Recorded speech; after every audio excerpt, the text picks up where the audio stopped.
ప్రార్థన చేస్తున్నాడంటే ఆ వ్యక్తి దేవుడితో మాట్లాడుతున్నాడని అర్థం. మనం ఏమనుకుంటామంటే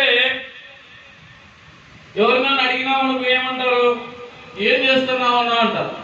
ఏమంటారు? ఒక ఆయన దేవుడిని నమ్ముకున్న బిడ్డ, ఆయన ఒక గదిలోకి వెళ్ళి ప్రార్థన చేసుకుంటా ఉన్నాడు. ఏం చేస్తున్నాడు?